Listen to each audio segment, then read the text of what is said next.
সেই যে কার্টুন টাইপের ব্যাঙের ফেসগুলো হয় না? হ্যাঁ, ওটারই কিন্তু আজকে মাটি দিয়ে একটি প্লেট তৈরি করেছি এবং রঙও করেছি। তাই চলো তোমাদের সঙ্গে শেয়ার করা যাক যে এটা আমি কিভাবে কি তৈরি করলাম এবং রং করলাম। তো দেখো এটাকে তৈরি করার জন্য ১ম এই দেখো কিছুটা মাটি আমি এভাবে রুটির মতো করে বেলে নিয়েছিলাম।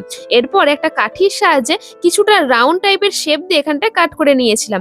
এরপরে মোটা কাদার রিং বসিয়ে চারিধার দিয়ে এটাকে একটা প্লেটের আমি আকার দিয়ে দিয়েছিলাম। তবে সেইদিন যেহেতু মাটিটা প্রচন্ড পরিমাণে নরম ছিল, সেইজন্য যখন আমি মোটা কাদার রিংটা চারিধার দিয়ে বসাচ্ছিলাম, তখন কিন্তু কাঠি দিয়ে নিচের দিকে কোনোরকম কোনো দাগ কেটে নিইনি, যেটা আমি অন্যান্য প্লেট বা মাটির থালা তৈরিতে করি। আর সেই জন্যই কিন্তু মাটির উপরে মোটা কাদার রিংটা আমি ডাইরেক্টই বসিয়ে দিয়েছিলাম। এরপরে জল দিয়ে দেখো খুব ভালো মতো করে সম্পূর্ণটা এখানটায় মসৃণ করে নিচ্ছিলাম।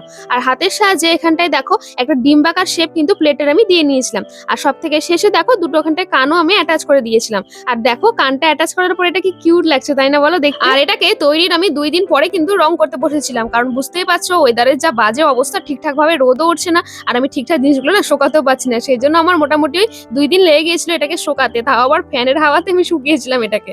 ডাইরেক্ট রোদে কিন্তু শোকাতেই পারিনি, রোদ না ওঠাতে। আর এটা যেহেতু আমি একটা ব্যাঙ টাইপের ফেস তৈরি করছি প্লেটটাতে, সেই জন্য দেখো প্রথমে একটা বেস কালার দিয়ে নিয়েছি হোয়াইটের, তারপর দেখো পুরোটাই কিন্তু একটা গ্রিন কালার আমি অ্যাপ্লাই করে নিয়েছি।